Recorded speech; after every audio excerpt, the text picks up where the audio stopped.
Welcome to The Explainer. Today, we're getting into the science behind the art of flirting. You know, turning that all too familiar confusion and awkwardness into some real confidence, all backed by a proven psychological toolkit. All right, so here's the game plan for today.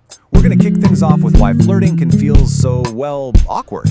Then we'll dive into the nonverbal conversation, what you're saying without speaking a word. After that, it's all about the science of desire. Then we'll cover how to actually make your move. And finally, we'll wrap it all up with the big takeaways. All right, first section, the awkward art of flirting. I mean, why is it so complicated, right?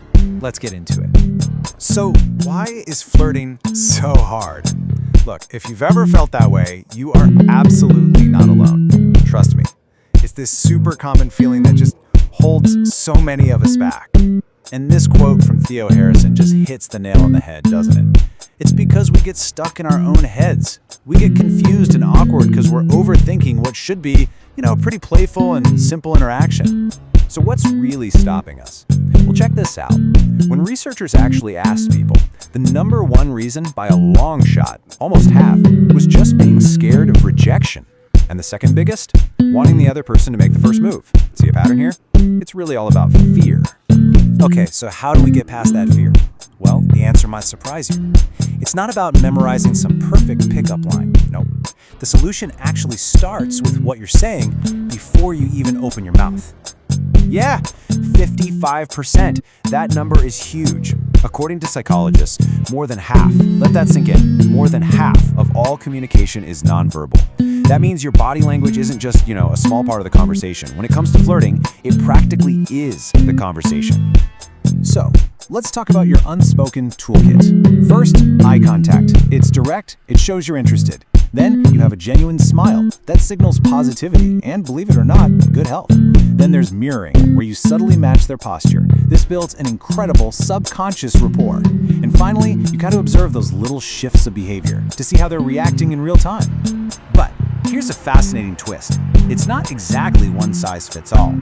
Studies show that a woman's smile is pretty universally seen as attractive and cooperative. But for men, a more brooding, less smiley look can sometimes have that bad boy appeal for some women. So yeah, context is absolutely everything. And let's go back to that mirroring thing for a sec, because it is so powerful. Seriously, when you just subtly mimic someone's gestures, studies have shown that they don't just feel more connected to you, they literally rate you as more sexually attractive. It's this incredible psychological hack for building an instant subconscious bond. Okay, so we've covered the outside signals, right? The body language. Now let's go a layer deeper and get into the real science of desire. The hidden triggers that are secretly fueling attraction. Okay, this next one is one of my favorite psychological concepts ever. Arousal transfer. It's basically when your brain gets its wires crossed in the best possible way. Imagine you get a jolt of excitement from something, like a scary movie or a roller coaster. Your brain takes that arousal and misattributes it. It accidentally credits that feeling to the person you're with, which can make them seem way, way more attractive. And the classic bridge experiment is the perfect real-world example of this. So you have these guys crossing a super high, swaying suspension bridge. I mean, their hearts are pounding out of their chests from fear, right? Then at the end, they're met by an attractive female interviewer. The result?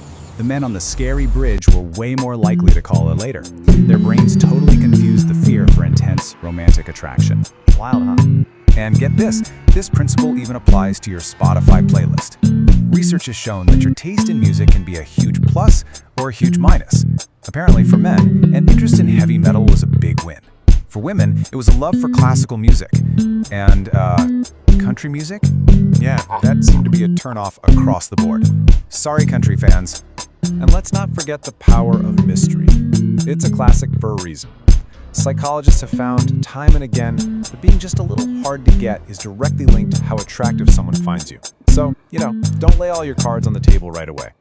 All right, so you've set the stage, you've got your nonverbal cues down, you understand the psychology ticking away in the background. Now for the big one. How do you actually make your move confidently and smoothly? So let's talk about breaking the touch barrier.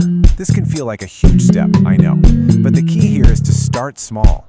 Studies show that even a really light touch on the forearm, just for a second or two, can massively increase that feeling of connection. So you start with something super non-threatening, like a simple handshake, and then maybe you can graduate from there. And when it comes to the conversation itself, here are some awesome low-risk moves. You could create a little inside joke that you can bring up later. Or playfully challenge them, something like, I bet I could still beat you in an arm wrestle. You can even play with the physical space a bit. Lean in to connect, then lean back to show you're independent. It's all about testing the waters, without going all in. And really, what all of this boils down to is one powerful idea. You want to show desire without dependence. You're clearly communicating, hey, I'm interested, but you're not desperate for a certain reaction.